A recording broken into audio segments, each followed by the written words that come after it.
ஆண்டவரே, மகிழ்ச்சியான இந்த நாளுக்காக நாங்கள் செலுத்துகிறோம். வாழ்வதற்கு உம்முடைய வார்த்தைகளை தாரும். உம்முடைய முதல் வருகையை கொண்டாட ஆயத்தப்படுகிற நாங்கள் என்னுடைய மீட்பரின் இரண்டாம் வருகைக்கு எங்களை ஆயத்தப்படுத்திக் கொள்ளக்கூடிய உணர்வை எங்களுக்கு தாரும்.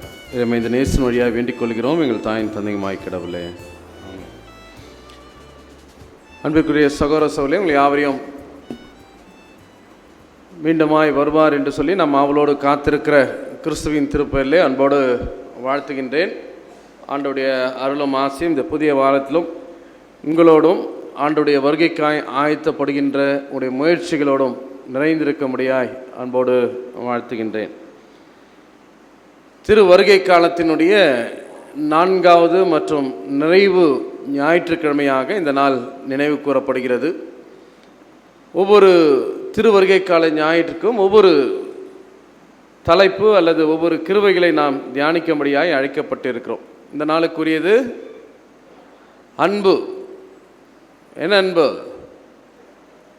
என்ன அன்பு? லவ் அன்புன்றோம். என்ன அன்பு? அது பரிபூர்ண அன்பு. அப்படின்னா என்ன அர்த்தம்?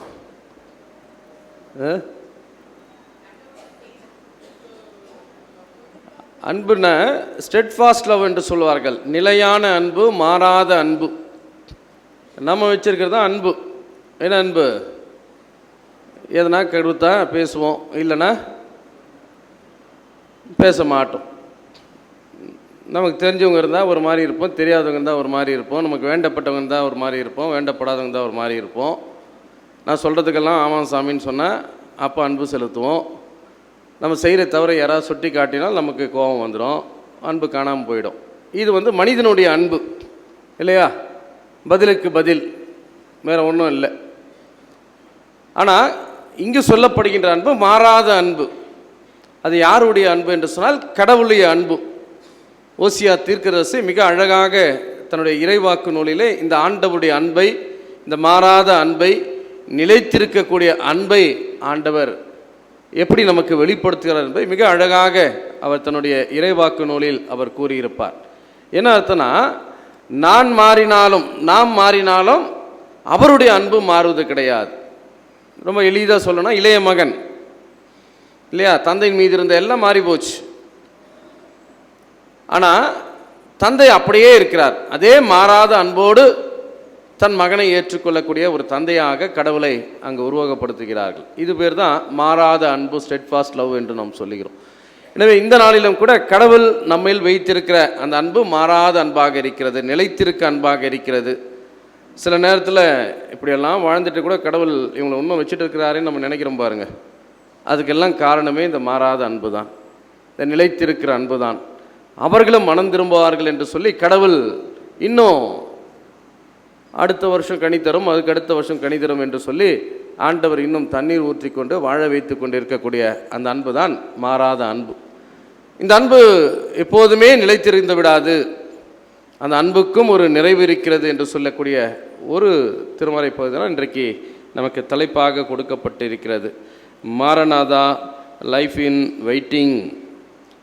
Advent is a season of waiting, not celebration என்று சொல்வார்கள். இந்த திரு வருகை காலம் என்பது கொண்டாட்டத்திற்குமான ஆயத்தம் அல்ல. அடிப்படையில் பார்த்தீங்கன்னா தொடக்க கால திருச்சபையெல்லாம் இந்த கிறிஸ்மஸ் ஈவ் என்று நாம் சொல்லுவோம். கிறிஸ்மஸ் ஈவ் என்னைக்கு? அது 24ஆம் தேதி. அதற்கு முன்பாக ஒரு கிறிஸ்மஸ் பாடலை கூட என்ன பண்ண மாட்டாங்க, பாட மாட்டாங்க. ஏன்னா இது திரு வருகை காலத்திற்கான ஆயத்தம் என்பதினாலே. ஆனால் நம்ம எல்லா பாட்டையும் என்ன பண்ணிடுறோம், இன்னும் இந்த உலகத்திலேயே இருக்கணும்னு நினைக்கிறோம். ஆண்டுடைய வருகை வரக்கூடாதுன்னே நினச்சிட்டு இருக்கிற மக்களாக தான் வாழ்ந்து கொண்டிருக்கு இல்லையா? இந்த ஆயத்தங்களை காட்டிலும் ஆண்டுடைய வருகைக்காக நாம் ஆயத்தப்பட வேண்டும் என்பதுதான் நமக்கு சொல்லப்பட்டு இருக்கிறது. அதனால தான் it's a season of waiting என்று சொல்வார்கள்.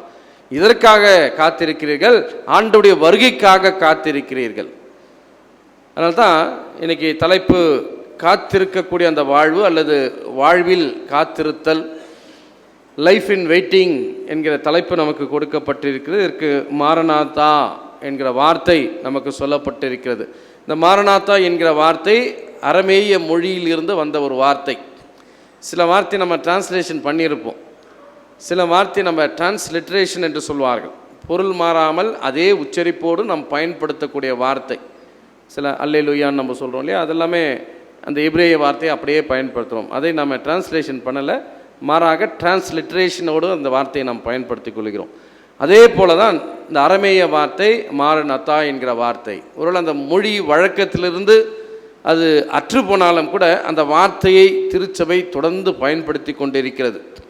தொடக்க கால திருச்சபை இல்லையா, நான் முதல் அட்வென்ட் சண்டேலே சொன்னேன், திருச்சபை என்னுடைய நோக்கமே என்னவாக இருந்தது என்று சொன்னால் கடவுளுடைய வருகைக்காக ஆயத்தப்பட வேண்டும். திருச்சபை ஒன்று கூடின திருச்சபைக்கு என்ன செய்தி அன்றைக்கு சொல்லப்பட்டது அப்படின்னு சொல்லி நீங்கள் பார்த்தீங்கன்னா, நம்ம இன்றைக்கி நினைக்கிற மாதிரி இந்த விழாக்கள் கொண்டாடலாம், இந்த கட்டிடங்களை கட்டலாம், இதெல்லாம் செய்யலான்றது அன்றைக்கி திருச்சபையின் நோக்கம் அல்ல. ஒரே நோக்கம், ஆண்டவுடைய வருகைக்காக நாம் ஆயத்தப்பட வேண்டும். அவர் நம்முடைய வாழ்நாளிலே வந்து விடுவார் என்று சொல்லி அவருடைய வருகைக்காக ஆயத்தப்படுத்துவது தான் திருச்சபையினுடைய நோக்கம். திருச்சபையினுடைய அடிப்படை அந்த ஃபார்ம் பண்ணது அதுக்கு தான்.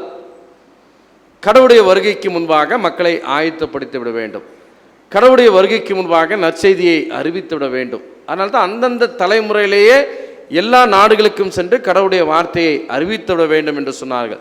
அறிவித்து விட வேண்டும் என்கிற தீவிரம் வருகைக்காய் ஆயத்தப்படுத்தி விட வேண்டும் என்கிற அவசியத்தை உள்ளடக்கியதாக அங்கே இருக்கக்கூடிய காட்சியை நம்ம பார்க்க முடியும். தொடக்க கால திருச்சபை இன்னைக்கு நம்ம எப்படி வாழ்த்துக்கிறோம், ஒருத்தர் பார்க்கும்போது கிறிஸ்தவராக இன்னொரு கிறிஸ்தவரை இதே திருச்சபையில் உறுப்பினராக இருக்கக்கூடிய மற்றவர்களை பார்க்கின்ற போது எப்படி கிரீட் பண்ணிக்கிறீங்க? தோத்திரம் பண்ணுறோம். என்னென்னு பண்ணுறீங்க? தோத்திரம். யாருக்கு ஸ்தோத்திரம்? கர்த்தருக்கு ஸ்தோத்திரம். எத்தனை பேர் சொல்கிறீங்க அப்படி தமிழில்? இங்கிலீஷில் மட்டும் சொல்கிறோம், ப்ரைஸ் தி லார்ட். இங்கிலீஷில் ப்ரைஸ்ன்னு சொல்லுங்களேன், என்ன ஆகும்? அதே போல் தான் தமிழில் நீங்கள் தோத்திரம்ன்றது யாருக்கு? கர்த்தருக்குன்னு நினைக்கிறதில்ல பெரும்பாலும். நம்ம யாருக்குன்னு நினைக்கிறோம்? இவருக்கு எதுங்க நான் தோத்திரம் பண்ணணும் சொல்கிறோமா இல்லையா? என்ன இவர் பண்ண மாட்டாரா? ஒரு கிறிஸ்தவன் என்பதை சாதாரணமாக நாங்கள் இருக்கிறோம், ஐயா தோத்திரம் அப்படின்னு ஒருத்தர் சொன்னால் அவர் கிறிஸ்தவர், இந்த திருச்சபையின் உறுப்பினர் என்பதை கேட்காமலே என்ன பண்ண முடியும்? புரிந்து கொள்ள முடியும். சார் அப்படின்னு கூப்பிட்டா நான் என்னன்னு கேட்பேன், நீங்கள் யாருன்னு தான் கேட்கணும். பல பேர் அப்படி தான் கூப்பிட்றீங்க உங்கள் சர்ச்சில், என்ன சார்? எனக்கே டவுட் ஆகிடுது, சர்ச்சில் தான் நம்ம பாஸ்டாக இருக்கிறோமா அப்படின்ட்டு இல்லையா? சிலது நம்ம எப்படின்னு கூட இன்னும் தெரியல பாருங்கள். ஒருத்தரை வாழ்த்தி கொள்வதற்கு கர்த்தருக்கு ஸ்தோத்திரம், அதுதான் அடிப்படை. சில பேர் கேட்குறாங்க, நான் ஏன் ஸ்தோத்திரம் பண்ணோம், இவருக்கு ஸ்தோத்திரம் பண்ணணுமா? அடுத்து தான் கேட்கணும், கிறிஸ்தவனாக இருந்தால் பண்ணணும், கிறிஸ்தவனா இல்லைன்னா நீ பண்ணாத, உன்னை யார் கேட்க போகிற? சொல்லித்தர வேண்டியது எங்களுடைய கடமை. கேட்டால் கேளுங்க, கேட்க காட்டினா ரொம்ப நல்லது. பரலோகராஜ்யத்துலலாம் உங்களை பார்க்காம இருக்கலாம் நான் இல்லை.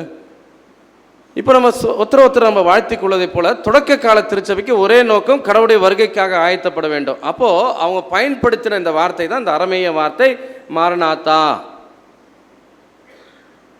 ஒருத்தர் வாழ்த்திப்பாங்க, என்ன அர்த்தம்னா ஆண்டவர் வரப்போகிறார். கடவுள் அப்படி வரும்போது அப்படி வருகைக்காக நம்ம ஆயத்தப்பட வேண்டும், அதுதான் அவங்க நோக்கமாக இருந்தது. இன்னைக்கு நம்ம கர்த்தருக்கு ஸ்தோத்திரம்னா என்ன அர்த்தம்? அதில் உங்களுடைய வாழ்க்கையின் வழியாக கர்த்தருடைய திருப்பெயர் மாற்றுரட்டும் என்று சொல்லி அர்த்தம். அது உங்கள் செயல்பாடுகள், உங்களுடைய வார்த்தைகள், உங்களுடைய சிந்தனை வழியாக கடவுளுடைய பெயர் வாழ்த்தப்படட்டும். அப்படின்னா என்ன அர்த்தம்னா இன்டைரக்டாக என்ன சொல்கிறோம்? கடவுளுடைய நாமத்துக்கு மகிமை உண்டாகும்படியாக வாழுங்க ஐயா, இல்லை உங்களுடைய வாழ்க்கை கடவுளுக்கு மகிமை உண்டாகும்படியாக வாழட்டும். யோசனை பண்ணி பாருங்கள், அப்போ எவ்வளோ அழகான வார்த்தை. உங்களால் ஆண்டவுடைய திருப்பெயர் மாற்றி விடட்டும், உங்களை பார்க்கிறவர்கள் கடவுளுக்கு ஸ்தோத்திரம் சொல்லட்டும், உங்களுடைய செயல்பாடுகளினால் பலனடைகிறவர்கள் ஆண்டவருக்கு நன்றி சொல்லட்டும். அதுதான் இன்னைக்கு. ஆனால் அன்றைக்கு அவர்களுக்கு இருந்த அந்த ஒரே வார்த்தை, கடவுளுடைய வருகைக்காக ஆயத்தப்படுங்கள், ஆயத்தமாகுங்கள், கடவுள் வரப்போகிறார். அதை சொல்லி தான் ஒருவர் அந்த மக்கள் அந்த நாட்களில் வாழ்த்தி கொண்டதை நாம் பார்க்கலாம் இல்லையா? இந்த வார்த்தையில் இரண்டு விதமான பொருள் இதில் இருப்பதை நாம் பார்க்கலாம். மாரநாத்தா என்று சொன்னால் எங்கள் ஆண்டவரே வருக அப்படின்னு சொல்லி அர்த்தம். அதே நேரத்தில் மாரன் அத்தா என்று சொன்னால் ஆண்டவர் வந்துவிட்டார். 1 கொரிந்தியர் 16ஆம் அதிகாரம் 22ஆம் வசனத்தில் பவுல் சொல்லும் போது சொல்கிறார் இல்லையா, மாரநாத்தா என்று சொல்லி. என்ன அர்த்தம்னா, ஆண்டவர் வந்துவிட்டார். அதை வெளிப்படுத்தின விசேஷம் 22:20 நீங்கள் பார்த்தீங்கன்னா, மாரநாத்தா என்கிற வார்த்தை, என் ஆண்டவரே வருக அப்படின்னா என்ன அர்த்தம், ஆண்டவர் வந்துவிட்டார். அவங்கள பொறுத்தவரை அது மிக முக்கியம். இப்போ நம்ம எத்தனை வருஷமாக காத்துட்டு இருக்கோம் கடவுளுடைய வருகைக்காக? இந்த மனுக்குலம் எத்தனை ஆண்டுகளாக காத்திருக்குது? ஏறக்குறைய 2000 வருடங்களாக நாம் காத்து கொண்டு இருக்கிறோம். அதே போலதான் இதோ ஒரு கன்னி கருவுற்று ஒரு குமாரனை பெற்றிருப்பார்னு ஒரு வாக்கு வருது. அதற்கு முன்பாக பல ஆண்டுகளுக்கு முன்பாக பிளேயாம் தீர்க்கதரிசி சொல்றார், யாக்கோப்பிலிருந்து புறப்படுகிற விண்மீனாக இஸ்ரவேலிருந்து புறப்படுகின்ற செங்கோலாய் மீட்பர் தோன்றுவார் என்று சொல்லி. அப்போ மக்கள் பல ஆண்டுகளாக காத்திருக்கிறார்கள். குறிப்பாக ஏசாயா மூலமாக சொல்லப்பட்ட அந்த வாக்குகள் எல்லாம் நிறைவேறுவதற்காக ஏறக்குறைய 800 ஆண்டுகளாக காத்திருக்கிறார்கள். மீட்பர் பிறப்பார் என்று சொல்லி. அப்போ அந்த வாக்கு நிறைவேறுகிறது. அது அந்த மக்களுக்கு கொண்டாட்டம், அந்த தலைமுறைக்கு கொண்டாட்டம். அதனால தான் என் ஆண்டவர் வந்து விட்டார் வாழ்த்துவாங்க. ஆண்டவர் வந்து விட்டார், அவரை அறிந்து கொள், அவருடைய வார்த்தையை பின்பற்று, அவருடைய வார்த்தையை பின்பற்று என்று சொன்னால் அடுத்து அவருடைய வருகைக்காக ஆயத்தப்படுது. எப்படி ரெடி ஆகணும்னு சொல்லிட்டார், எப்படி ஆயத்தமாக வேண்டும் என்று கற்றுக் கொடுத்திருக்கிறார். அதற்காக நீங்கள் ஆயத்தப்பட வேண்டும் என்கிற அந்த செய்தியை தான் அந்த இடத்துல பகிர்ந்து கொள்ளக்கூடிய காட்சியை நாம் பார்க்கலாம். எனவே இந்த திரு வருகை நாட்கள், கிறிஸ்துமஸ்க்கு முன்பு வருகின்ற நாட்கள் எல்லாமே கடவுளுடைய வருகைக்காக நம்மை ஆயத்தப்படுத்தி கொள்ள வேண்டும் என்கிற சிந்தனையின் ஊடாகவே கிறிஸ்துவனுடைய பிறப்பை நாம் கொண்டாட அழைக்கப்படுகின்றோம். கடவுளுடைய வருகைக்காக ஆயத்தம் இல்லாதவர்கள் எவருக்கும் ஆண்டவர் இயேசுனுடைய பிறப்பை கொண்டாடுவதற்கு தகுதியே இல்லைன்னு நம்ம சொல்லலாம். நாம் வேணால் சந்தோஷப்படலாம். அவருடைய பிறப்பை நம்ம கொண்டாடுறோன்னா அவர் சொன்ன வார்த்தையை ஏற்றுக்கொண்டால்தான் அவருடைய பிறப்பை கொண்டாடுவது மகிழ்ச்சி, அவருக்கு மகிழ்ச்சி. அவருடைய பிறப்பை வழியாக சொல்லப்பட்டவைகளை பின்பற்றும் பொழுதுதான் அவருடைய வருகைக்கு நாம் ஆயத்தப்பட வேண்டும். அவருடைய வருகைக்கு ஆயத்தப்படுகிறவர்களும் அவருடைய வார்த்தைக்கு கீழ்ப்படுகிறவரும் தான் அவருடைய பிறப்பை கொண்டாடுவதற்கு தகுதியான மக்களாக அங்கு கருதப்படுகிறார்கள். எனவே நாமும் வெறும் கொண்டாட்டத்திலே பங்கு பெறுகிற மக்களாக இல்லாமல் கடவுளுடைய வருகைக்காக நம்மை ஆயத்தப்படுத்தி கொள்ளக்கூடிய மக்களாக இந்த நாட்களை பயன்படுத்தி கொள்ள ஆண்டவர் நமக்கு உணர்வை தருவாராக. அது மாத்திரமல்ல, தொடக்க கால திருச்சபையிலே ரகசிய வாழ்த்துதலாக இது பயன்படுத்தப்பட்டது. இன்றைக்கி நம்ம பொதுவாக சொல்கிறதுக்கே யோசிக்கிறோம். அன்றைக்கி பார்த்தீங்கன்னா இந்த வாழ்த்து ஒருத்தர் கேட்டாலே இவங்க கிறிஸ்தவன்றதை கண்டுபிடிச்சிடுவாங்க. அதனால் பொது இடத்துல அப்படி வாழ்த்திக்க மாட்டாங்க. இந்த வார்த்தையை மாரநாத்தா என்று சொல்லும்போது பதிலுக்கு நீங்கள் இந்த வார்த்தையை சொன்னால் தான் நீங்களும் கிறிஸ்தவர்கள். ஏன்னா இன்றைக்கி இருக்கிற மாதிரி அன்றைக்கி கிறிஸ்தவர்கள் வெளி உலகத்தில் அங்கீகரிக்கப்பட்ட ஒரு குழுவாக இல்லை. கிறிஸ்தவர்கள் என்று சொன்னாலே துன்புறுத்தலுக்கு ஆளாகக்கூடிய சூழ்நிலையில் இருந்தது. அதனால் இந்த வார்த்தையை சொல்லுவாங்க. இதுக்கு பதில் வந்தால்தான் அடுத்த வார்த்தையை உங்களோடு கூட பகிர்ந்து கொள்வார்கள். எங்கள் சர்ச் நம்ம கூடுறோம். கிறிஸ்தவத்தினுடைய அடையாளம் என்ன? அடையாளத்தை பயன்படுத்துனாங்க அந்த நாட்களில் தெரியுமா? என்ன அடையாளத்தை பயன்படுத்தினாங்க? ஒரு சிம்பல். இன்றைக்கி நம்ம எதை பயன்படுத்துகிறோம்? சிலுவை. சிலுவையை பார்த்தா நம்ம கிறிஸ்தவர்கள் என்பதை பிறர் அறிந்து கொள்கிறார்கள். தொடக்க கால திருச்சபையில் எதை அடையாளமாக பயன்படுத்தினாங்க? மீனை தான் கிறிஸ்தவத்தின் அடையாளமாக பயன்படுத்தினார்கள். ஒரு மீனை வரைஞ்சிருந்தீங்கன்னா அது கிறிஸ்தவுடைய இல்லம். தரையில் ஒரு மீன் வரைஞ்சி நீங்களும் பதிலுக்கு அந்த மீனை வரைஞ்சிங்கன்னா தெரிஞ்சுப்பாங்க இவங்க கிறிஸ்தவர்கள் என்று சொல்லி. இப்படி ரொம்ப ஆழமாக வாழ்வின் அடையாளமாக வருகைக்கு ஆயத்தப்பட வேண்டும் என்கிற நோக்கில் பயன்படுத்தப்பட்ட வார்த்தை தான் இந்த மாரநாத்தா என்கிற வார்த்தை. கொடுக்கப்பட்ட திருமறையின் பகுதியின் அடிப்படையில் இதை நாம் பார்க்கும்பொழுது இந்த Maranatha a vision or prayer of hope என்று சொல்லி ஏசாயா இறைவாக்கினர் 2ஆம் அதிகாரத்தில் கொடுக்கப்பட்ட பகுதியை நாம் பார்க்கலாம் இல்லையா? ஆமோஸின் மகனாக ஏசாயா கண்ட ஒரு தரிசனமாக இந்த பகுதி கொடுக்கப்பட்டிருக்கிறது. 2ஆம் வசனம் சொல்லுங்க, கடைசி நாட்களில், இந்த லாஸ்ட் டேஸ், அது எது நமக்கு தெரியாது. ஆண்டவருடைய வருகைக்கு முன்பாக வருகின்ற அந்த நாட்களை தான் கடைசி நாட்கள் அப்படின்னு நம்ம சொல்கிறோம் இல்லையா? அந்த கடைசி நாட்களிலே ஆண்டவருடைய கோயில் அமைந்துள்ள மலை எல்லா மலைகளுக்கும் உயர்ந்ததாய் நிலைநிறுத்தப்படும், எல்லா குன்றுகளுக்குள்ளும் மேலாய் உயர்த்தப்படும், மக்களினங்கள் அதை நோக்கி சாறை சாறையாய் வருவார்கள். நற்செய்தி அறிவிக்கப்படும் பொழுது இது ஏதோ எருசலேமுக்கு செல்கிற கூட்டத்தை மாத்திரம் குறிப்பிடப்படவில்லை. எருசலேமிலே வீற்றிருக்கக்கூடிய, எருசலேமிலே தன்னை வெளிப்படுத்தியிருக்கக்கூடிய ஆண்டவரை நோக்கி வருகின்ற மக்களை குறித்து சொல்லப்படுகின்ற ஒரு தீர்க்க தரிசனமாக இருக்கிறது. யார் வருவாங்கன்னு பார்த்தீங்கன்னா எல்லாரும் வராங்க. வேற்றினத்தார் பலர் அங்கு வந்து சேர்ந்து, புறப்படுங்கள், ஆண்டவருடைய மலைக்கு செல்வோம், யாக்கோப்பின் கடவுளுக்கு கோவிலுக்கு போவோம், வாருங்கள் நாம் எல்லோருமே ஆண்டவரை தேடி போவோம் என்று சொல்லி பெருங்கூட்டமாக கடவுளை நோக்கி வருகின்ற ஒரு கூட்டத்தை குறித்து இந்த இடத்துல சொல்லப்பட்டிருக்கிறது. எதற்காக வராங்களாம்? இப்போ நம்மெல்லாம் எதுக்காக வரோம் கோவிலுக்கு?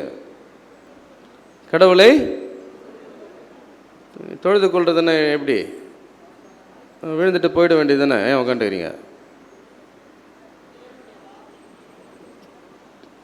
தேவனுடைய வார்த்தையை கேட்டு கேட்டு இந்த காதில் வாங்கி அந்த காதில் விட்டு போகிறது இல்லையா? எதுக்காக வரும்? கடவுளுடைய வார்த்தையை கற்றுக்கொள்வதற்காக. இந்த திருமறையின் வெளிச்சத்தில் என்னுடைய வாழ்க்கையில் இருக்கக்கூடிய இருளை எல்லாம் கண்டுபிடித்து அந்த இருளை அகற்றி விடுவதற்காக. ஒரு ரூம் உள்ள போகிறோம், ரூமில் லைட் போட்டு பார்க்குறோம், இருட்டாக இருந்துச்சுன்னா என்ன பண்ணுறோம்? அந்த இடத்துல விளக்கடிச்சு பார்க்குறோம், ஏதேனும் இருள் இருக்கிறதா, அழுக்கு இருக்கிறதா என்று சொல்லி. ஒருவேளை திருமறையின் வெளிச்சத்திலே நம்முடைய வாழ்க்கையில் இருக்கிற இருளை எல்லாம் அகற்றி விடுவதற்காகத்தான் வரும். அதனால தான் இவங்க சொல்கிறாங்க, போவோம் வாங்க. அவர் என்ன பண்ணுவாராம்? அவர் தம் வழிகளை நமக்கு கற்பிப்பார். ஆண்டவருடைய ஆலயத்திற்கு எதற்காக வருகிறோம்? நாம் எப்படி நடக்க வேண்டும் என்பதை கடவுள் நமக்கு கற்றுக் கொடுப்பார். கற்றுக்கொள்வதற்காக ஆலயத்திற்கு போவோம் வாருங்கள். இன்னைக்கு நம்முடைய நோக்கம் ஆலயத்து வழிபாடுகளில் பங்கேற்க என்ன நோக்கமாக இருக்கிறது? கற்றுக்கொள்வதற்காக வருகிறோமா, அல்லது சில நேரத்தில் பரியாசக்காரனாகவே மாறி உக்காந்துட்டு இருக்கிற கூட்டம்லாம் இருக்குது. 4 பேர் உக்காந்துட்டு யாரையாவது பரியாசம் பண்ணி சிரிச்சிட்டு, எப்படி அந்த பயம் இல்லாமல் போகுதுன்னு தெரியல எங்களுக்கு. வெளியே செய்ததே தப்புன்றார். சில நேரத்தில் சங்கீதம் ஒன்று பின்பற்றினா ஆலயத்துக்கு வரதே கேள்விக்குறி ஆகிடும் போல் தெரியுது. ஏன்னா எல்லாமே இங்கே இருக்கிறோம் சில நேரத்தில். இப்போ கடவுளுடைய ஆலயத்திற்கு வருகின்ற சொன்னால் கற்றுக்கொள்வதற்கு யார் கற்றுக்க முடியும்? யார் கற்றுக்கொள்ள முடியும்? எனக்கு தெரியாதுன்னு நினைக்கிறவங்க தாங்க கற்றுக்க முடியும். எனக்கு எல்லாம் தெரியும்னு வந்து உக்காந்துட்டு இருந்தோம்னா we cannot learn. எனக்கு தெரியல, கடவுள் எனக்கு அதை வெளிப்படுத்துவார், இந்த கடவுளுடைய வார்த்தை எனக்கு கற்றுக் கொடுக்கும் அப்படின்ற சிந்தனையோடு வந்து ஆலயத்தில் அமர்வீர்களானால் கற்றுக்கொள்ள முடியும், அது புரிந்து கொள்ள முடியும்.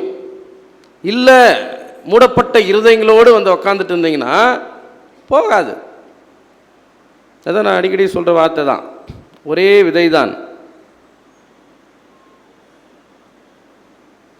நிலங்கள் தான் மாறுது, ஒரே வார்த்தை தான், உடைய இருதயங்கள் தான் வேறுபடுகிறது. சிலர் பக்தியாக இருப்பதற்கும், சிலர் இன்னும் பரியாசக்காரர்களாய் வாழ்ந்து கொண்டு இருப்பதும், சிலர் இன்னும் உண்மை இல்லாதவர்களாய் இருப்பதற்கும், சிலர் ஆலயத்தை வியாபார ஸ்தலமாக மாற்றி வைத்து கொண்டு இருப்பதற்கும் காரணம் நம்முடைய இருதயங்கள். கடவுளுடைய வார்த்தையில் மாற்றம் இல்லை. இல்லை, அதனால தான் சொல்றாரு, அவர் நமக்கு கற்பிப்பார். கற்பித்தால் நம்ம என்ன செய்யணுமா? அவருடைய வழிகளில் நடக்கணும். வாங்க, ஆண்டவர் நமக்கு கற்பிப்பார், நாம் அவருடைய வழிகளில் நடப்போம். அந்த வழியை குறித்து சொல்லும் போது திருவிழயத்தில் பாருங்க, நெறிகளில் நடப்போம். நெறினா என்னது? சரியான ஒரு பாதை. எல்லாமே நடந்து தான் இருக்கிறோம் வாழ்க்கை பயணத்தில். ஆனால் நான் நடக்கின்ற பாதை சரியான பாதையா? சில நேரத்தில் பாதை தெரியலனா என்ன பண்ணுறோம்? மேப்பில் போய் பிரிட்ஜில் இருந்து விழுந்தவன்லாம் செத்தவன்லாம் இருக்கிறான். இல்லை, யாரையாவது கேட்குறோம், இந்த இடத்துக்கு போனோங்க, எப்படி போகணும், இப்படி போனால் அந்த வழி போகுமா? இல்லை, சாதாரண ஒரு ஊருக்கு போகிறதுக்கே ஐயோ திரும்பி வரணுமே, நேரம் வேஸ்ட் ஆகிடுமே நினைக்கிறோமே. வாழ்க்கையில் நான் சென்று கொண்டிருக்கக்கூடிய பாதை சரியாய் சென்று கொண்டு இருக்கிறேன்னா, இப்படியே நான் வாழ்ந்தா ஆண்டவருடைய மகனாக மாறிவிட முடியுமா? இப்படியே வாழ்ந்தா என்னுடைய டார்கெட்டாக இருக்கிற அந்த விண் ராஜ்யத்திற்கு, பரலோக ராஜ்யத்துக்கு போய்டுவேனா? எப்போது கேட்டிருக்குமா? நாங்கள் என்ன செய்ய வேண்டும்? யோவான் இடத்துல ஞானஸ்தானம் எடுத்தும் கேட்டிருக்காங்க. நம்ம என்னைக்காவது கேட்குறோமா? கேட்குற வசனத்தில் ஏதாவது சந்தேகம் வந்து கேட்குறோமா? இல்லை இது இப்படி சொல்லுகிறதே நான் என்ன செய்ய வேண்டும் என்று சொல்லி கேட்குறோமா? மற்றதெல்லாம் கேட்குறோம். இவ்வுலக காரியத்திற்காகவே வாழ்ந்து கொண்டிருக்க மக்களை போல வாழ்கிறோம். ஆனால் அவர்கள் சொல்கிறார்கள் நாமும் அவருடைய வழிகளில் நடப்போம். ஏன்னா திருச்சட்டம் எங்கிருந்து வருமா? சியோனிலிருந்தே திருச்சட்டம் வெளிவரும், எருசலேமிலிருந்தே ஆண்டவருடைய திருவாக்கு வரும் என்று சொல்லி கடவுளை தேடி செல்கின்ற அந்த கூட்டத்தை குறித்து இங்கு சொல்லப்பட்டு இருக்கிறது. அங்கே போன அவர் என்ன பண்ணுவாரா? 4ஆம் வசனத்தில் நியாயம் தீர்த்து எல்லாருக்கும் தீர்ப்பு கொடுப்பார். ஆனால் உங்களுக்கு வருதா? தீர்க்கிறாரா இல்லையா? மற்றவங்கெல்லாம் வராங்களாம், ஆண்டவர் நமக்கு நியாயம் தீர்ப்பார் என்று சொல்லி. அவருடைய மக்கள் என்று சொல்லக்கூடிய நாம் என்ன பண்ணுறோம்? நாம் வந்து தீர்த்துக்கிறோமா? கடவுள் சொல்கிற மாதிரி எங்கள் பிரச்சனையை மாற்றிக்கிறோம்னு நினைக்கிறோமா? விட்டு கொடுங்கள் சொல்கிறாரு, விட்டு கொடுக்க ஆயத்தமாக இருக்கிறோமா? நான் தான் மற்றவங்களோட பகிர்ந்து கொள்ள விருப்பமாக இருக்கிறோமா? ஏன் அப்படின்னு பார்த்தீங்கன்னா நம்ம என்ன நினைக்கிறது இல்லை, உடன் சகோதர சகோதரிகளாக இருக்கிறவங்கள நினைக்கிறது கிடையாது. பாவ மன்னிப்பு சொல்லும் போது ஒரு வார்த்தை சொல்லுவோம், யாருடைய குற்றத்தெல்லாம் கடவுள் மன்னிக்கிறாராம்? மனம் திரும்புதலோடு வரணும்.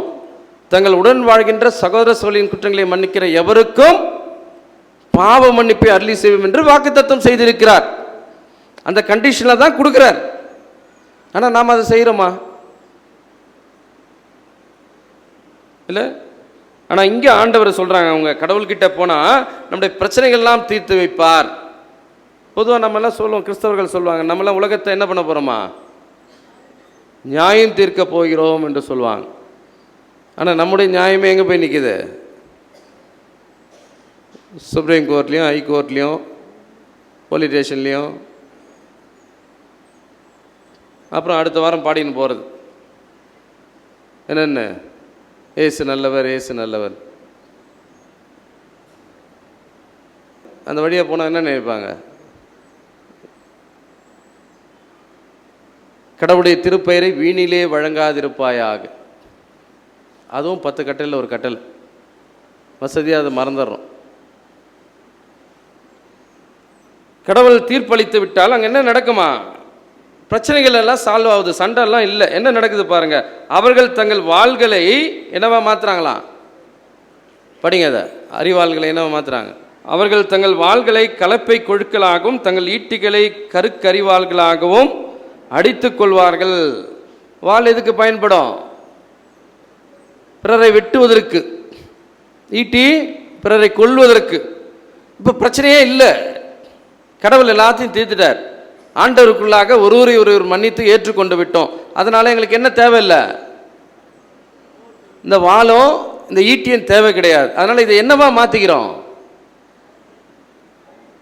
என்னவா மாற்றுறோம்?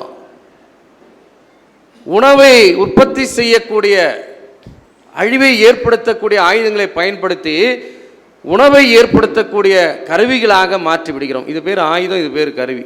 வித்தியாசம் பாருங்க. அதனால தான் கலப்பை. கலப்பை எதுக்கு பயன்படும்? நிலத்தை உழுவதற்காக கலப்பை பயன்படும். விதைப்பதற்கு முன்பாக செய்வாங்க. அரிவாள் எப்போ பயன்படும்? விளைந்த பின்பு அரிவாள் பயன்படும். அப்போ பாருங்க, அழிக்கக்கூடியவர்கள் கடவுள்கிட்ட வந்த பிறகு என்னவா மாறிடுறாங்களாம்? வாழ்வை கொடுக்கிறவர்களாக மாறி விடுகிறார்கள். ஆனால் நம்ம எப்படி இருக்கிறோம்?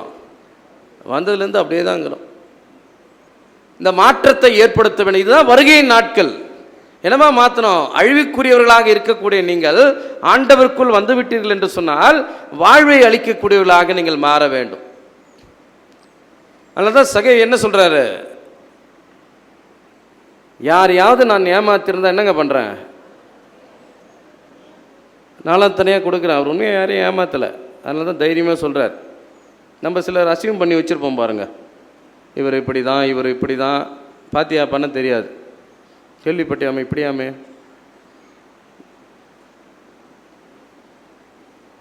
அப்படி தான் எல்லாரும் சொல்லி வச்சுருந்தாங்க. ஆனால் அவர் அப்படி இல்லை. அதனால தான் தைரியமாக சொல்கிறாரு, நான் எவரையாவது ஏமாற்றி இருந்தானால் எத்தனை மடங்கு திருப்பி தரேன்? ஏன்னா யாரடியாவது திருடிட்டு கண்டுபிடிச்சா 4 மடங்கு திருப்பி தரணுன்றது நியாயப்பிரமாண சட்டம். ஒரு ஆடு திருடுனா 4 ஆடு தரணும். நான் லஞ்சம் வாங்கியிருந்தால் நான் திருடுனதாக, அதை திருடியதாக நான் எடுத்துக்கொண்டு 4 மடங்கு திருப்பி கொடுத்து விடுகிறேன். எப்போ அந்த தைரியம் வரும்னா உண்மையாக இருந்ததுனால தான் அந்த தைரியம் வரும். இல்லை வச்சுக்கிற 4 ஆடுமே கொடுத்துட்டா என்ன ஆகும்? 16 ஆடு கொடுக்க மாதிரி இருக்குமே. 4 மடங்கு எங்கே கொடுக்குறது? 4 கோடி தான் ஏமாற்றி வச்சுக்கிறாரு, 16 கோடி எப்படி கொடுக்க முடியும்? அதனால தான் தைரியத்தோடு சொல்கிறார், அப்படி யாரும் என்னை குற்றம் சாட்ட முடியாது என்று சொல்லி. இல்லை தன்னுடைய ரைச்சியஸ்னஸ்க்காக அதை சொல்கிறார். அடுத்து கடவுளுக்காக ஒரு ஸ்டெப் எடுக்கிறார் பாருங்க. என்ன ஸ்டெப்பு? என் ஆஸ்திகளில் பாதியை யாருக்கு கொடுக்குறேன்? ஏழைகளுக்கு கொடுக்கிறேன்.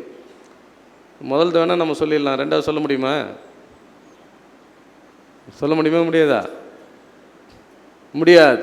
முடியாதுன்னா ரட்சிப்பும் வராது. இது முடிஞ்சதுனால தான் அடுத்த வார்த்தை என்ன வருது? இன்றைக்கு இந்த வீட்டுக்கு, இன்றைக்கு உங்கள் வீட்டுக்கு ரட்சிப்பு வரணும்னா இந்த மாதிரி ஏதாவது நீங்கள் செய்யணும். அவருக்கு பிடிச்சதை சொல்லணும், செய்கிற மாதிரி சொல்லணும். இல்லை அப்போது கடவுளுடைய வருகைக்காக ஆயத்தப்படுவது என்பது அமைதி எதிர்பார்த்து வாழுகின்ற ஒரு வாழ்க்கை. இன்னும் சண்டை போட்டுனே இருக்கிறதில்ல, பிரச்சனைகளை ஏற்படுத்தி கொண்டு இருப்பதல்ல. கடவுளுடைய வார்த்தையை கேட்டு கற்றுக்கொண்டு ஆண்டுடைய வழிகளில் நடந்து ஒருவர் மன்னித்து உறவோடு இணைந்து பிறருக்கு வாழ்வு கொடுக்கிறவர்களாக நம்முடைய வாழ்க்கை இருக்குமானால் அதுதான் ஆண்டுடைய வருகைக்காக ஆயத்தப்படுகிற வாழ்க்கை. இந்த பகுதி வேறொரு தீர்க்க தரிசன நூலில் வருது. இது மீகா 4ஆம் அதிகாரம் முதல் 4 வசனத்தில் நீங்கள் பார்க்கலாம். இது ரெண்டுமே 8ஆம் நூற்றாண்டில் எழுதப்பட்ட இறைவாக்கு நூல்கள், கிறிஸ்து பிறப்பதற்கு 800 ஆண்டுகளுக்கு முன்பாக. சரி, இரண்டாவது நம்ம பார்க்கின்றோம், இந்த மாரநாத்தா என்கிற இந்த வார்த்தை எதற்கு அடையாளமாக என்று சொன்னால் எ க்ரை ஆஃப் ரெசிஸ்டன்ட் என்று சொல்வார்கள். அதாவது துன்பம் மிகுந்த காலத்திலே உறுதியோடு நிலைத்திருப்பதற்கு இந்த வார்த்தை அவர்களுக்கு பயன்படுத்தது இல்லையா? நான் வாசி கேட்ட வெளிப்படுத்தின விசேஷம் முதல் நூற்றாண்டு திருச்சபையினுடைய துன்பங்களை நமக்கு விரிவாக எடுத்து சொல்லக்கூடிய ஒரு நூல். டைரக்டாக எழுதுறதுக்கு கூட அன்றைக்கி தடை விதிக்கப்பட்டிருந்தது. அதனால தான் இந்த அப்போக்லிப்டிக் லிட்ரேச்சர் என்று சொல்வார்கள், மறைபொருள் இலக்கியம். காஸ்பல் மாதிரி இதை என்ன பண்ண முடியாது, டைரக்டாக எடுத்துக்க முடியாது, நேரடியாக புரிந்து கொள்ள முடியாது. ஏன்னா டைரக்டான மீனிங்கை சொல்ல முடியாது. கொடுங்கோல் அரசனை சுட்டி காட்ட வேண்டும் என்று சொன்னால் அவர் பேரை போட்டு திட்ட முடியாது. அதனால் அந்த மிருகம் அப்படின்னு சொல்லி குறிப்பிடுவாங்க. அது பேர் தான் மறைபொருள் இலக்கியம். இலக்கிய வகை இல்லை, it's one type of literature. அப்போ இந்த இலக்கிய வகை நமக்கு சொல்லக்கூடிய துன்பம் மிகுந்த காலத்தில் எழுதப்பட்ட ஒரு நற்செய்தி நூல் இந்த திருவெளிப்பாட்டு நூல். இந்த நூல் பார்த்தீங்கன்னா துன்பத்திலும் துயரத்திலும் எப்படி உறுதியாய் தரித்திருப்பது. நல்லா இருக்கும் போது இருக்கிறது இல்லை, கிறிஸ்தவர்களாக இருப்பதினாலே துன்பம் வருகிறது, துயரம் வருகிறது, கொல்லப்படுகின்ற சூழ்நிலை வருகிறது. அப்போதும் உங்களால் உறுதியாய் நிலைத்திருக்க முடியுமா? நிலைத்திருக்க முடியும், காத்திருக்க முடியும். என்ன ஒரு நம்பிக்கை? என் ஆண்டவர் வருவார், அவர் வரப்போ இந்த துன்பம்லாம் போயிடும், அவரை நான் சந்திக்கும் போது எல்லாம் மாறும். யோபு சொல்றார் இல்லையா, என் மீட்பர் உயிரோடு இருக்கிறார், கடைசி நாளில் அவரை சந்திப்பேன் என்பதை உறுதியோடு அவர் சொல்றார். ஒருவேளை நமக்கும் அப்படி ஒரு நம்பிக்கை இருந்தால் தான் இந்த கஷ்டங்கள் துன்பங்கள் வரும்போது நம்ம உறுதியாக இருக்க முடியும். எப்படி நேர்மையாக இருக்க முடியுது? எப்படி கஷ்டத்துலேயும் உண்மையாக இருக்கிறார்கள்? ஒரே நம்பிக்கை, கடவுள் வருவார்ன்ற நம்பிக்கை. அவர் வந்துடுவார், நான் இப்படி வாழ்ந்தா அவர் வருத்தப்படுவார் இல்லையா? அவருக்கு பிடிக்காத மாதிரி நான் வாழக்கூடாது, எனவே அவர் வரும் வரை உண்மையோடு நான் வாழ்வேன். ஏன்னா அவர் வந்து விடுவார். அவர் வரும்போது தீமை செய்கிறவனாக என்னை கண்டு கொள்ளக்கூடாது அப்படின்னு அவருடைய வருகைக்காய் ஆயத்துப்படுத்திக் கொள்ள கூட்டமாக இருந்தது. எப்போது? துன்பத்திலும் துயரத்திலும். விசுவாசத்தை மறுதலிக்க வேண்டும் என்று சொல்லி மிரட்டப்பட்ட போது, நீ விசுவாசத்தை மறுதலிக்க விட்டால் உன்னுடைய குடும்பத்தை கொன்று விடுவேன் என்று சொன்னபோது, நீ விசுவாசத்தை மறுதலிக்க விட்டால் உன்னுடைய பணியிலிருந்து தூக்கி எறியப்படுவாய் என்று சொன்னபோது அவர்கள் உறுதியோடு நிலைத்திருந்தார்கள் என்று சொல்லி நாம் பார்க்கலாம். ஏன்னா அந்த காலத்தில் அரசர்களை வணங்க வேண்டும் என்கிற ஒரு கட்டளை இருந்தது. அப்போ இந்த மாரநாத்தா என்கிற வார்த்தையை சொல்லுவாங்க சாவதற்கு முன்பாக. என்ன அர்த்தம்னா, என் ஆண்டவர் வரப்போகிறார், அவர் தாங்க எனக்கு அரசன். இந்த ரோம அரசர் என்னுடைய அரசர் அல்ல, அவரை என்னால் என்ன பண்ண முடியாது, வணங்க முடியாது. அவருடைய சிலைகளுக்கு என்னால் வணக்கம் செலுத்த முடியாது. சாகும்போது அவர்கள் சொல்லக்கூடிய வார்த்தை அல்லது சொல்லிய வார்த்தை என்றால், மாரநாத்தா, என் ஆண்டவர் வருவார், அவர் என்னை மீட்டுக் கொள்வார், நீங்கள் இந்த உடலை அழித்து போடலாம், ஆனால் ஆன்மா ஆண்டவரை நோக்கி பயணிக்கும். அந்த உறுதியோடு சொல்லப்பட்ட வார்த்தை தான் இந்த மாரநாத்தா என்கிற வார்த்தை. அதுதான் இந்த இடத்துல நமக்கு சொல்லப்படுகின்ற காட்சியை நாம் பார்க்கலாம். இல்லை, 10ஆம் வசனத்தில் சொல்றாரு, இந்நூலில் உள்ள இறைவாக்குகளை முத்திரையிட்டு வைக்காது, இதோ காலம் நெருங்கி வந்து விட்டது. அதனால தான் கடவுள் எல்லாத்தையும் சொல்லணுன்ற காட்சி அந்த இடத்துல சொல்றார் இல்லையா? காலம் நெருங்கி வந்து விட்டது, அதனால நீ என்ன பண்ணுவானா, இதற்கும் பயப்படாது, தீமை செய்கிறவர்கள் செய்து கொண்டே இருக்கட்டும். பாவம் பண்றியா, பண்ணிட்டே இரு. ஏமாத்துறியா, ஏமாத்தி கொண்டே இரு. பரியாசம் பண்ணி கொண்டிருக்கியா, பரியாசம் பண்ணி கொண்டு வாழ்ந்து கொண்டு இரு. அப்படியே இருப்பா இல்லையா? அதான் சொல்றார், தீமை செய்வர் தீங்கு புரிந்து கொண்டே இருக்கட்டும், இழுக்கானவற்றை செய்வர் இழுக்கானவற்றை செய்து கொண்டே இருக்கட்டும். பரிசுத்தமாய் வாழ்கிற நீங்கள், பரிசுத்தமாய் வாழ வேண்டும் என்று நினைக்கிற நீங்கள் பரிசுத்தமாய் வாழ்ந்து கொண்டிருங்கள். அவங்கள பார்த்து உங்களுடைய வாழ்க்கையை மாற்றிக்கொள்ளாதீர்கள். இவன் தீமை செய்து கொண்டு இருக்கிறானே, நல்லா தானே இருக்கிறான், நானும் கொஞ்சம் செஞ்சு பார்க்கலாமா, யோசிக்காத.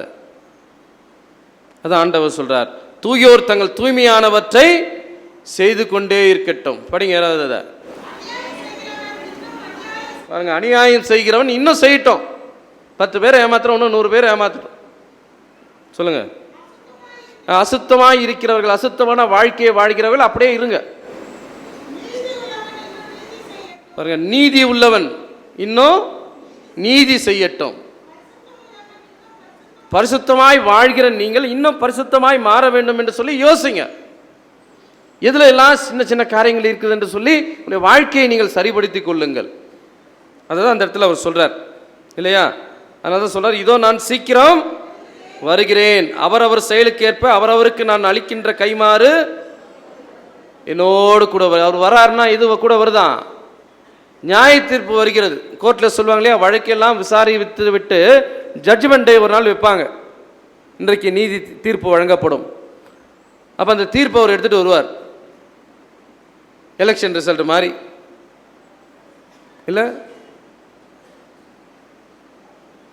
இல்லை ஒரு போட்டியினுடைய முடிவுகளை அறிவிக்கின்ற மாதிரி, இல்லை அரசு தேர்வுகளுக்காக நாம் எழுதிவிட்டு முடிவுகளுக்காக காத்திருக்கும் போது, முடிவு அறிவிக்கப்படும் போது, அப்போ அவர் வராருன்னா அவரோட இது வருகிறதா, நியாய தீர்ப்பு. மறுபுறத்தில் கைமாறு. வருகைக்காக இந்த நீதி செய்கிறவர்களும் இந்த பரிசுத்தமானவர்களும் சந்தோஷமா இருப்பாங்க. ஏன்னா என்னுடைய கஷ்டம் நீயோட போயிடுங்க, ஆண்டவர் வந்து என்ன பண்ணுவார், அவரோடு இணைத்துக் கொள்வார். உண்மையும் முத்தமும் உள்ள ஊழியனே எஜமானுடைய சந்தோஷத்துக்குள் பிரவேசி என்று சொல்லி. தீமை செய்கிறவங்களுக்கு தான் பயம், நன்மை செய்கிறவங்களுக்கு அது பயம் இல்லை. அதனால தான் தைரியமாக சொன்னாங்க, ஆண்டவர் இயேசுவே வாரும், மாரநாத்தா. ஏன்னா அவர் வந்தா இந்த உலக துன்பத்திலிருந்து எங்களுக்கு விடுதலை கிடைக்கும், வாழ்வு கிடைக்கும் என்று சொல்லி இல்லையா? அதனால தான் சொல்றாங்க 14ஆம் வசனத்தில், தங்கள் ஆடைகளை துவைத்து கொண்டோர் பேறு பெற்றோர் இல்லையா? 13, 14ஆம் வசனத்தில் என்ன சொல்றாங்கன்னா, வாழ்வு தரும் மரத்தின் மீது அவர்களுக்கு உரிமை உண்டு. அப்படின்னா என்ன அர்த்தம்னா, வாழ்வு தரும் மரம் தான் விண்ணுலகத்திற்கோடு ஒப்பிடப்படுகிறது. அப்போ இப்படியெல்லாம் நேர்மையாய் வாழ்கிறவர்கள், இன்னும் திருவிழத்தில் பார்த்தீங்கன்னா, தங்கள் ஆடைகளை துவைத்து கொண்டோர் பேறு பெற்றோர். ஆடைகளை துவைத்து கொள்றோம், கரைப்பட்டா என்ன நினைக்கிறோம், டீ குடிக்கிறீங்க, டீ பட்டுச்சுன்னா என்ன சொல்கிறோம், உடனே வீட்டில் போய் தொடச்சிக்கலான்னு கூட காத்திருக்கல, உடனே என்ன பண்ணுறோம், தண்ணி எடுத்து தொடச்சிடுறோம். ஒரு சின்ன கரை இருந்தால் கூட என்ன பண்ணுறோம், அதை உடுத்துவதற்கு யோசிக்கிறோம். இது யாருக்காக, மனுஷருக்காக இல்லையா? மனுஷன் எதை பார்க்குறான், முகத்தை பார்க்குறான், அவன் பார்வையில் இந்த கரை தெரிந்து விடக்கூடாது என்று யோசிக்கிறோம். ஆனால் கடவுள் எதை பார்க்கிறாரு, உள்ளத்தை பார்க்கிறார். இங்கே உடை என்று சொல்வது வெளிப்புறமாக அணிந்து கொள்ளிருக்கிற உடை அல்ல, நம்முடைய உள்ளத்தை ஆண்டவர் சுட்டி காட்டுகிறார். இந்த உள்ளத்தை துவைத்து கொண்டவர்கள், தன்னுடைய இருதயங்களை தூய்மையாய் வைத்துக் கொள்கிறவர்கள் பாக்கியவான்கள், அவர்களுக்கு வாழ்வு தரும் மரத்தின் மீது உரிமை உண்டு அப்படின்னு சொல்லி அவர் சொல்றார் இல்லையா? அவர்கள் வாயில்கள் வழியாக நகருக்குள் நுழைவார்கள். 15ஆம் வசனத்தில், நடத்தை கெட்டோர், சூன்யக்காரர், பரத்தமையில் ஈடுபடுவோர், கொலையாளிகள், சிலை வழிபாட்டினர், பொய்மையை நாடி அதன்படி நடப்போர் அதில் என்ன பண்ண மாட்டாங்களாம், நுழைவே மாட்டார்கள். பாருங்க எந்த லிஸ்ட்டில் வைக்கிறார் பாருங்க, பொய்யை கூட நம்ம நினைக்கிற சிலதெல்லாம். நடத்தை கெட்டோர், சூன்யக்காரர், பரத்தமையில் ஈடுபடுவோர், கொலையாளிகள், சிலை வழிபாட்டினர், இதெல்லாம் நான் செய்யறதில்லைங்கன்னு சொல்லிடலாம் ஈஸியாக. கடைசி என்ன சொல்கிறாரு? பொய்யை நாடி அதை விரும்புகிறவர்கள் இல்லை, பொய் சொல்லி பிறரை வஞ்சிப்பது கூட கொலையோடும் விபச்சாரத்தோடும் சிலை வழிபாட்டோடும் ஒப்பிடப்பட்டு இருக்கிறது. இது செஞ்சாலும் ஒன்று தான், அது செஞ்சாலும் ஒன்று தான். சில நேரத்தில் சொன்னா கொலையாக பண்ணிட்டேன், ஒரு பொய் தானே சொன்னேன். அதுவும் இதுவும் கடவுளுடைய பார்வையில் ஒன்று. என்ன அர்த்தம்னா, பொய் சொன்ன நீ கொலை செய்வதற்கு வாய்ப்பு இருந்தால் அதையும் செஞ்சிருப்பேன்னு தான் ஆண்டவர் நினைக்கிறார். இல்லை, இவங்க எங்கே போக முடியாதான்?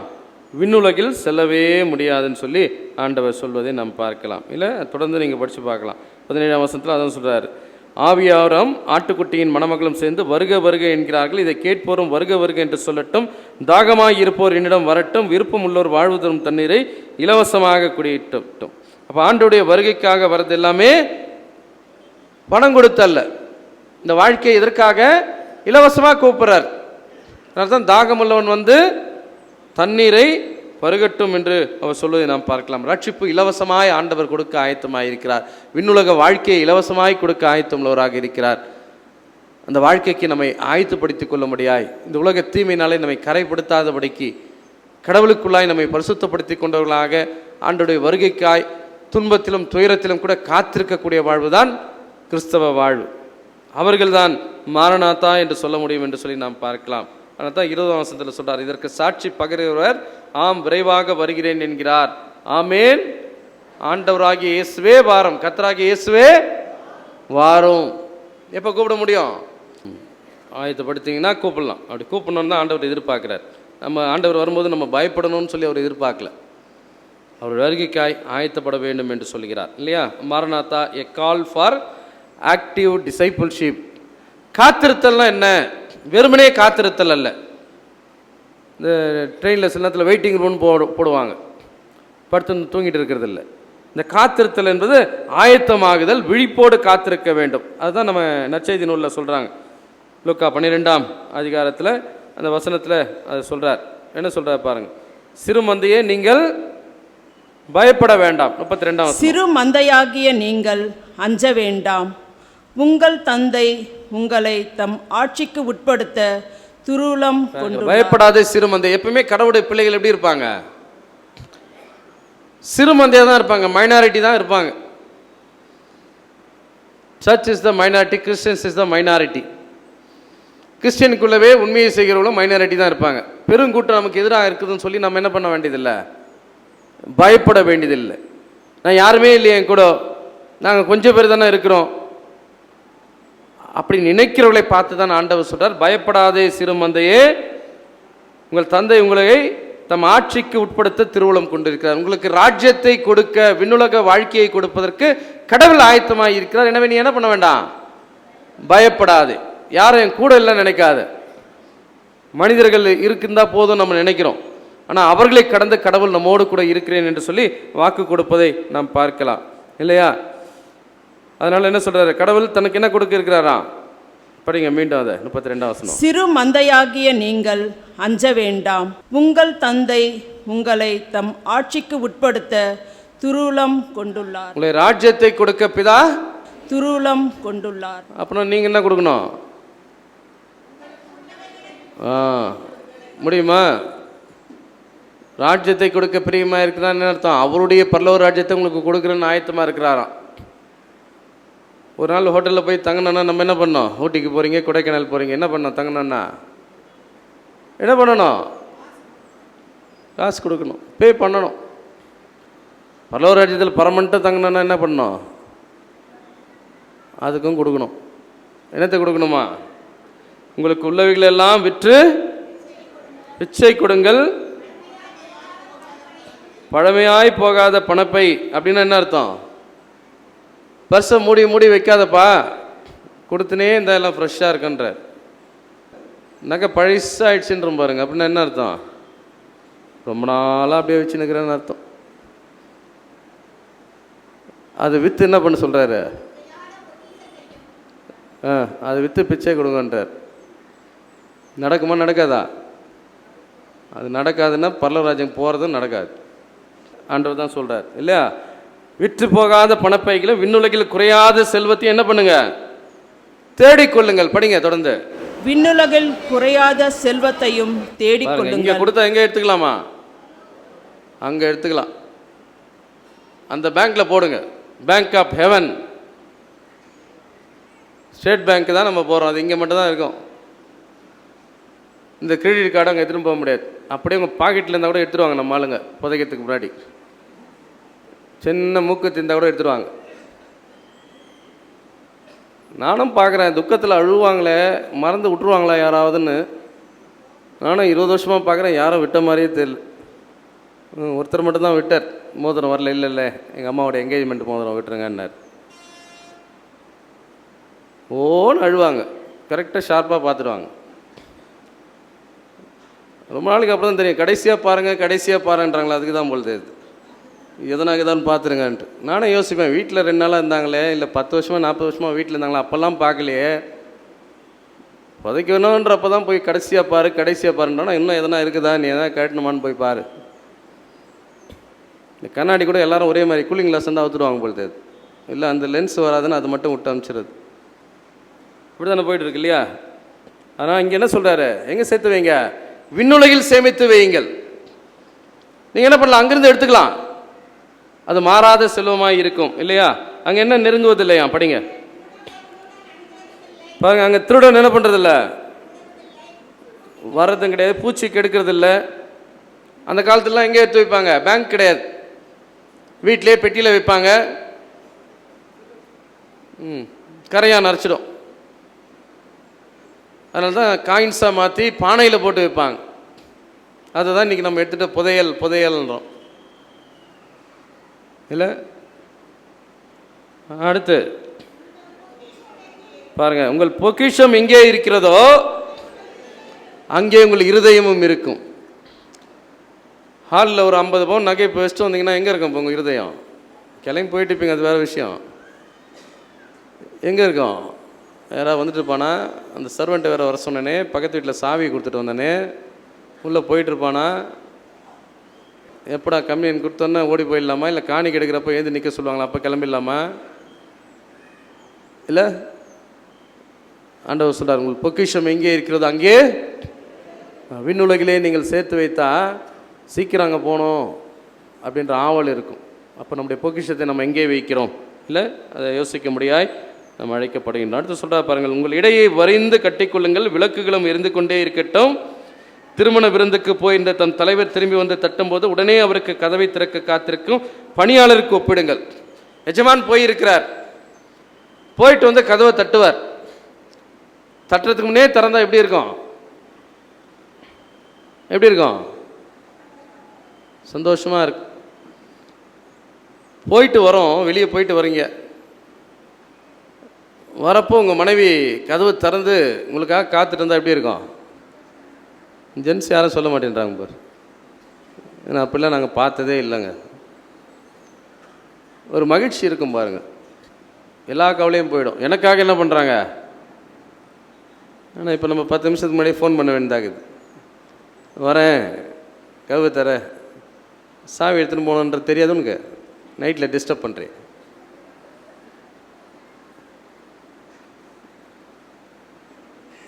சண்டாகி டைவர்ஸ் வர போயிடுச்சுங்க.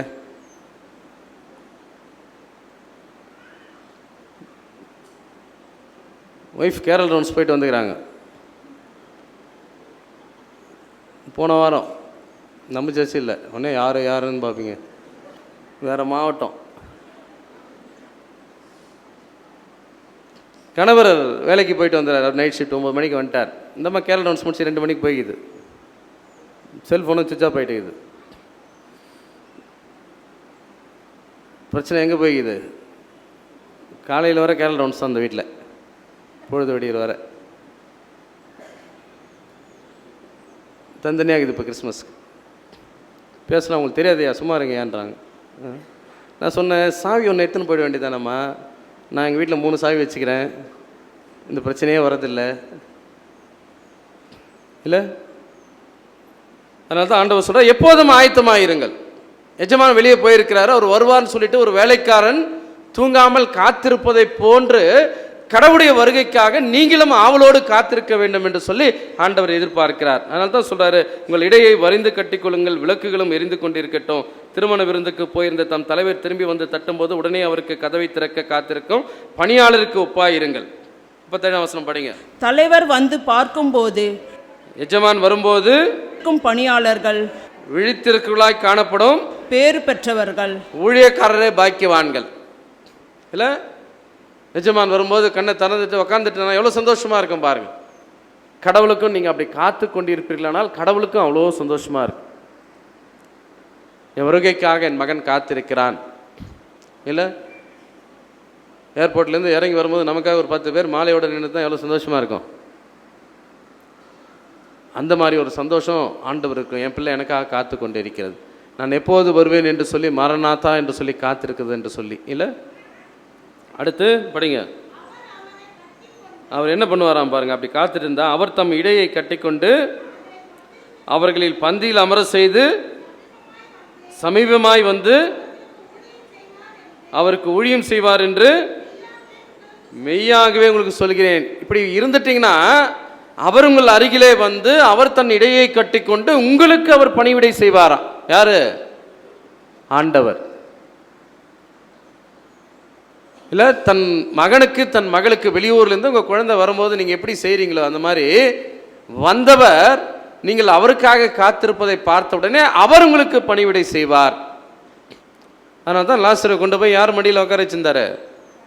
ஆபிரகாமுடைய மடியில். ஆபிரகாமுக்கு அந்த பொறுப்பை கொடுத்துட்டார். லாசர் போன்று இருக்கிறவர்கள் எல்லாம் நீ தேற்ற வேண்டும் என்று சொல்லி. இல்லை, எப்போ வந்தாலும் இல்லையா? 38ஆம் வசனம் படிங்க. 2ஆம் ஜாமத்திலாவது 3வது ஜாமத்திலாவது வந்து அவர்கள் அப்படியே இருப்பதை கண்டால் அவ்வூழியக்காரர் பாக்கியவான்கள். 2ஆம் ஜாமன்னா என்னது? 9லேருந்து 12 மணி. 3ஆம் ஜாமன்னா 12லேருந்து 3 மணி இரவு.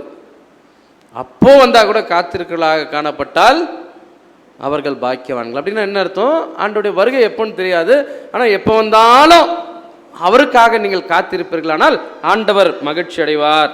இல்லை, எந்த நேரத்தில் திருடன் வருவான் என்று வீட்டு உரிமையாளருக்கு தெரிந்திருந்தால் அவர் தம் வீட்டில் என்ன பண்ண மாட்டாராம்?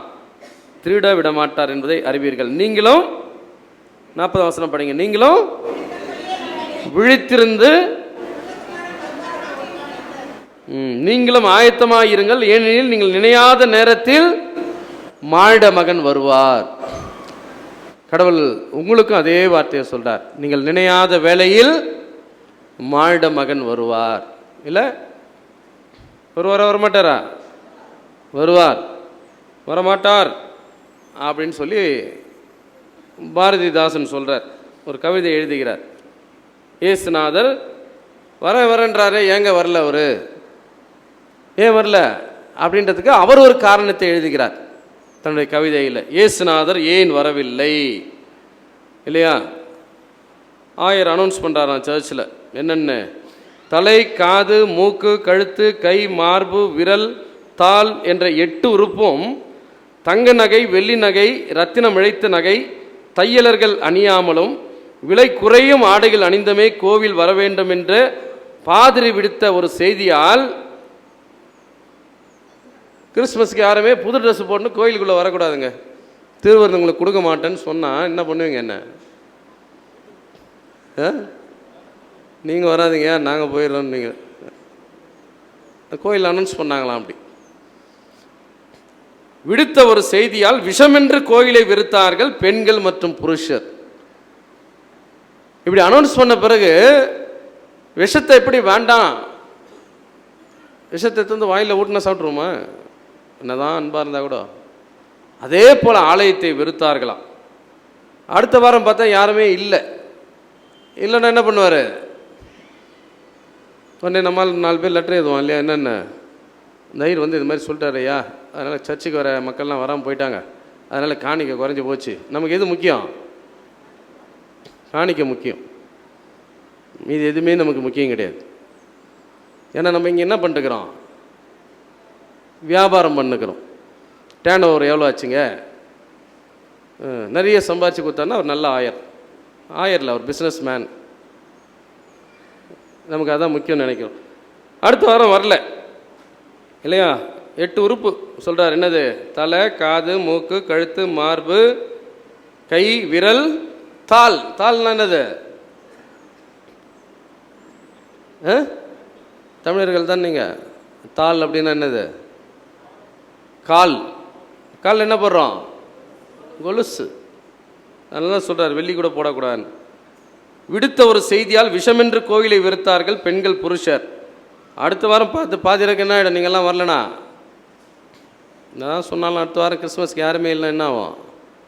பயம் வந்துடும் இல்லையா? நிலைக்கண்ட பாதிரியார் பின் என்ன சொன்னாராம்? இந்த 8 உறுப்பு இல்லைங்க, நீல் இமைகள். இந்த இமை இருக்குதா, அங்கே கூட 2 கோல்டு போட்டுங்க, 2 ரிங்கு போட்டுங்கன்றார். உதடு, நாக்கு, நிறைய நகை போடலாம். இதெல்லாம் கரெக்டாக இருக்குதான்னு பார்க்குறதுக்கு சர்ச்சு ஃபுல்லாக நான் என்ன பண்ணுறேன்? கண்ணாடி மாட்டி வைக்கிறேன்ட்டு அனௌன்ஸ் பண்ணிட்டார். அதனால் நீங்கள் கொஞ்சம் லேட் ஆனாலும் கூட வந்துட்டு இங்கே என்ன பண்ணிக்கலாம்? எல்லாம் சரியாகுதான்னு பார்த்து உக்காந்துக்கலாம் இல்லையா? கோவிலில் முகம் பார்க்க நிலை கண்ணாடியும் உண்டென இலை போட்டு அழைத்தும் நகை போட்ட பக்தர்கள் எல்லோரும் வந்து சேர்ந்தார்களாம். இப்படி அனௌன்ஸ் பண்ணோன்னே 2 வாரத்துக்கு அப்புறம் நகை போட்டவங்க எல்லாம் வந்து எங்கே வந்தாங்க?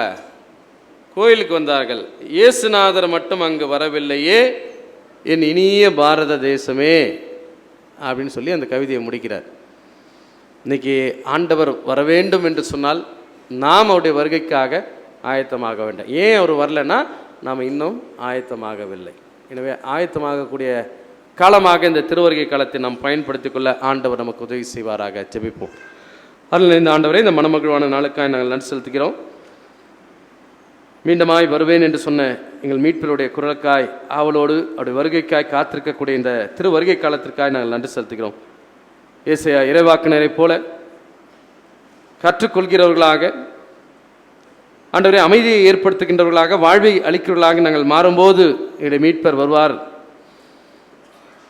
எங்களுடைய வாழ்வை நாங்கள் பரிசுத்தமாய் காத்துக்கொள்ளும் போது எங்கள் மீட்பர் வருவார்.